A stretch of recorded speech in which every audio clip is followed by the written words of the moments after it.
All right, so starting here, I want to talk about George Stevens and Jhye Clark. We'll talk about them as a bit of a pair.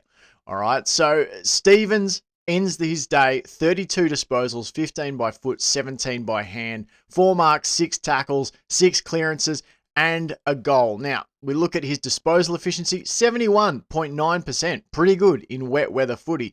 In fact, that put him in sort of the top 10, I think, top dozen for the Cats.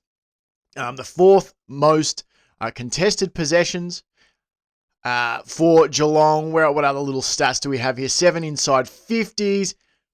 Let's get to the important stuff here for George Stevens. So what stands out to me in this game is 19 uncontested possessions for George Stevens. Led the team. No one had more uncontested touches. 4 marks for George Stevens. I believe off the top of my head, that is season high for George Stevens. And I'll tell you why that matters to me just shortly. Yes, he's only had total 19 marks for the season. So I would go out on a limb here and say that 4 marks is his season high. I don't remember him having more than that. So this is what I noticed about George Stevens' game this week, and that was more time operating in space. More time.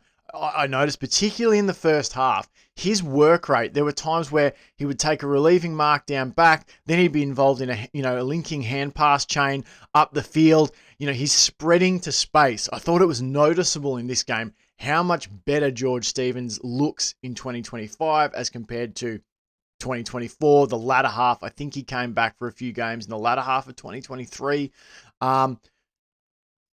Infinitely better. Now, is it perfect? No, but we're trending in a good direction, I think, with George Stevens. He's, as I said, the ability, we know he can rack up contested possession. Like that's a given. He's going to do that. He, Jhye Clark, Ted Closey, they are going to rack up contested ball because they are all naturally hard at the footy. They're really fierce around the stoppages. So, that's already been ticked. All those boxes have been ticked in a major way. Now for George Stevens the last few weeks, and really the focus for me this season on George Stevens has been, what can he offer in those other areas of the game? The areas, I suppose, where your work rate and your leg speed can come to the fore or be exposed. We've started to see in the last, I would say, 5 games, him try and get more mobile at the stoppage. So instead of just going shoulder to shoulder with his opponent, we've seen times where George Stevens has tried to lose his opponent, hit a channel of space, and get an easy clearance, as opposed to, having to fight for it with 2 players draped on him. We've seen a bit of that. This game, we saw him spread to space to get himself some marks and some opportunities to use his disposals by hand and by foot in uncontested situations. And I love George Stevens' disposal. There was a beautiful kick he hit. I think it was in the third, well, maybe it was in the final quarter. It was either second or final quarter, off the top of my head, where he just put an absolute bullet out of a sort of congested situation onto the chest of a leading forward. Absolutely beautiful kick. His handball ability in tight spaces is electric. So I love that. I think he's a good user, George Stevens. It's exciting to see him get to use it in a bit of space with a bit of time where he doesn't have to get a rush kick away. And I think 71.9% disposal efficiency, I'm happy with that. For a guy who's winning as much, disposal and possession as he is, as much contested possession as he is, that's really, really exciting. Now, other thing I noticed in this game, 2 moments of repeat pressure acts. Now, George Stevens racks up the tackles. I think he's averaging, 6 tackles, pretty much exactly. He's got 54 tackles in 9 games. So 6 tackles per game this season. So that's a big tick for me. I said I wanted him to average 5 tackles a game. He's averaging 6. A lot of those tackles are earned around, in tight proximity around stoppages. So the ball comes to the ground, someone gathers it, and he instantly brings them to the ground. Now, I'm not saying they don't count, but a question mark for me has been, how is his pressure around the ground going to go at AFL level? Because if you think about our tacklers at AFL level who are really good bringing defensive pressure, Tom Atkins doesn't just tackle around the stoppage. Tom Atkins chases hard. He impacts not only with tackles, but pressure act. Those diving lunges that might just put that perception of pressure on a player. He never gives up, Tom Atkins. There was a moment on the weekend, and I can't remember whose opponent it was. I believe it was Ted Closey's opponent. So Ted Closey's opponent, loses Ted Closey at the stoppage. Tom Atkins runs past Ted Closey to apply some pressure. So it's that tireless, ferocious work rate when you've got to chase an opponent in space that we need to see a bit of from George Stevens. I don't think you can have none of it. I don't think you can only plod around the stoppages and apply tackles there. You have to be able to apply some pressure when the other team has it in space. When your direct opponent or someone else's direct opponent has it in a bit of space and you've got to shut them down. Multiple efforts from George Stevens in this game. I wouldn't give him a perfect grade in terms of comparing to everyone else, but in terms of his own performance in the context of what we've seen George Stevens do, I would give him big ticks for what he was able to do on the weekend. Multiple times where he pressured one player, didn't quite get to lay the tackle, moved on to pressure the next player in the chain. Those repeat chase efforts is not something we've seen a lot from George Stevens. So this is a player who has a great, sort of foundational skill set in that hard contested ball winner, wins the clearance really well, can tackle around the stoppage, is a good ball user. Now we're seeing him add some dimensions to his game. Will it be enough for him to be on the list next season and beyond?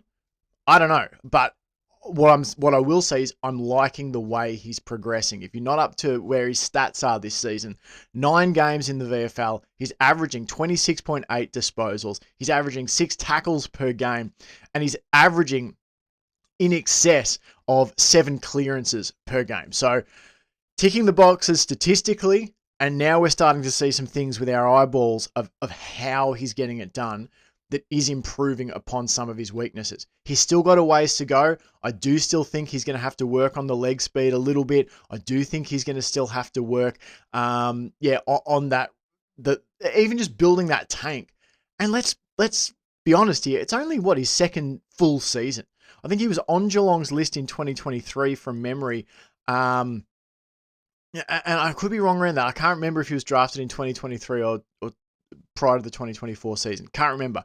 But it's not like he's been playing at the club 5 or 6 years and we're going, oh God, why isn't this player developing? It's only his second full season. He had some injury issues to start. He's building towards something. So far, so good for George Stevens. Let's have a quick chat about Jhye Clark. So Jhye Clark, I thought, along with George Stevens, was probably the cleanest of Geelong's midfield players, particularly in the first half, in the wet. There were very few times where the ball came to Jhye Clark and he had a fumble or he couldn't pick up cleanly and he got tackled. Like, he was extremely clean. I believe it's on the opening possession of the game where Geelong bring it out. Clark, a kick comes to him on the bounce. He just scoops it up and gets involved in that linking chain of possession. So really clean game from him. 31 disposals, 16 by foot, 15 by hand, 3 marks, 10 tackles, which was second most on the team.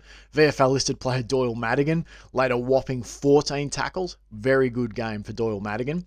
And 5 clearances for Jhye Clark. Let's have a look at those disposal efficiency numbers and the contested-uncontested split for Jhye Clark. So he's got 12 contested touches in this game, 16 uncontested, went at 54.8%. Now, I think that is definitely something that Jhye Clark still needs to work on. And it's not that in isolation, it's not that, put it this way. I look at players like Jhye Clark, Tom Atkins, those players who are hard contested mids. And for me, if they can be in the range of 60 to 65%, I'm personally pretty happy. I don't know what the coaches think. I don't know what other fans think, but for me, if you're winning a lot of your ball contested, if you're winning a lot of clearances, if you're playing in traffic and under pressure, and a lot of the time you're having to move the ball away at speed, I'm going to live with occasionally the kick not hitting a target or it just maybe being to advantage as opposed to the chest or the hands of your teammate. I grade those players on a bit of a different scale, but 54% was probably a little bit low. And I'll come back to what I'd like to see from Clark a little bit more. But first, let's talk about what was really good about his performance. For me, it was that cleanliness. It was the cleanliness below his knees when the ball's on the ground, when other players are fumbling. Patrick Rechko, who's had a beautiful season so far, like I would say he had a few fumbles. There were a few moves that Geelong were trying to execute at times when they're on the counter-attack. You know, Patrick Rechko was one, but he wasn't alone there. There were multiple Geelong players who had the fumbles, couldn't quite gather that ball cleanly. They get wrapped up, the stoppage forms, and the attack is dead. Jhye Clark, not so. And likewise, George Stevens. Likewise, Mitch Nevitt, who we'll come to later in the pod. Jhye Clark was extremely, extremely clean. So one of his best games he played in his debut season in 2023 was against Werribee. In an upset win for the Cats there. And he looked really suited to that wet weather footy. And it was so again on the weekend. So very impressed with how clean Jhye Clark was. Really impressed with how he's using his body. Now, obviously, you know, you can look at Jhye Clark and think, oh, probably needs to put on a few kgs, just get a bit bigger and stronger. But I think we're slowly seeing that. And I think in the same way that the Cats have been patient with Mitch Nevitt in that regard, I think you're going to see that, I hope, towards Jhye Clark. I think he is, I don't think he's got the biggest frame, but what I think he does have, I think he's a hard body. He looks extremely fit. He looks sort of painful to contest with because, I feel like there's a lot of sharp elbows with Jhye Clark. I feel like, he's going to really make you feel any contact, any possession that you earn against him. And he did a lot of nice work around the stoppage situations too, to open up space for other players. I think he's become a much more crafty and clever player in how he uses his body to manipulate space for his teammates. It's not just about, I'm going to dive on the ball and try and win it myself. And he's pretty good at that anyway.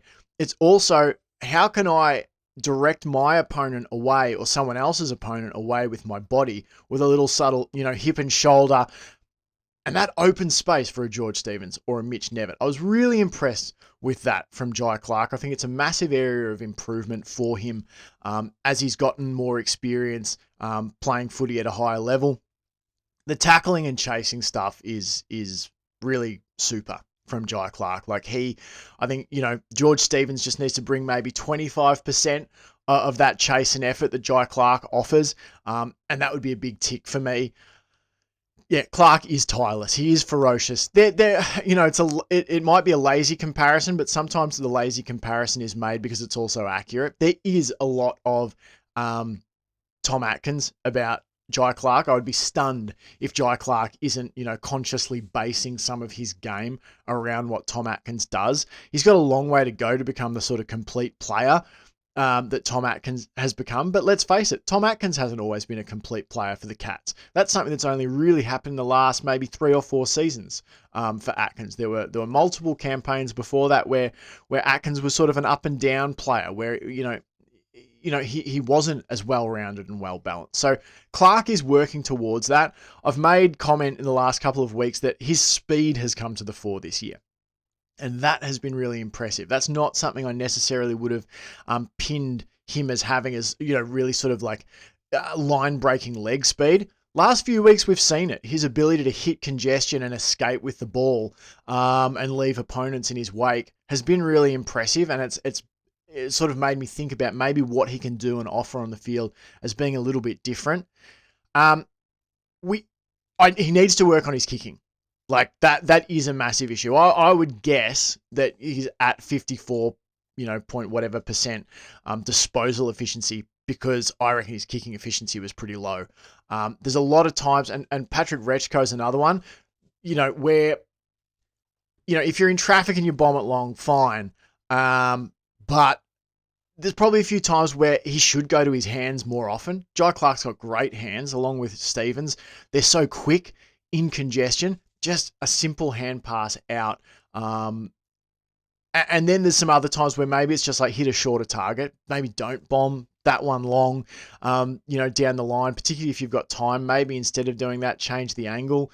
Particularly because, if Geelong had, an experienced ruck or a really experienced forward who is maybe floating down the line to bring the ball, into possession for your team, the bomb down the line might make more sense to me. Geelong struggles in that area. The amount of times we bomb for the wing and the other team win it down, would make me think, let's instead of doing that, if there's nothing ahead, turn around and put it sideways and try and change the angle of attack. I think Clark's going to have to get a lot better at how he uses the ball by foot if he's going to make that next jump. But as we've talked about, Tom Atkins, if you want to draw that parallel, Tom Atkins is a player who wasn't always that brilliant by foot, and he has improved out of sight, really, has Tom Atkins. So, no, big tick for Jhye Clark. He's having a great season. 5 games in the VFL this year. He's averaging 26.8 disposals, so the same amount as George Stevens. He's also averaging over nearly 7 tackles per game. He's averaging about 4.5 clearances per game. So, nice season for Jhye Clark when he's bumping back to the VFL. He'd probably have hoped to play more AFL footy, but what's promising is that when he's bumping back down to this secondary level, he's showing a lot of promise. All right. That's all for the public part of this show. I'm going to go back, keep talking to the Patreon subscribers now about Patrick Rechko. We'll talk about Joe Pike. We'll talk about Mitch Nevitt, Ollie Wiltshire, who played a great game. Killian Burke played his first game, the Irishman, kicked a ripper goal as well. So if you want all that part of the show, go on over, subscribe to the Hoops Crew Patreon. You can start a 7-day free trial today. It's weekly VFL coverage from me. We'd love to see you over there.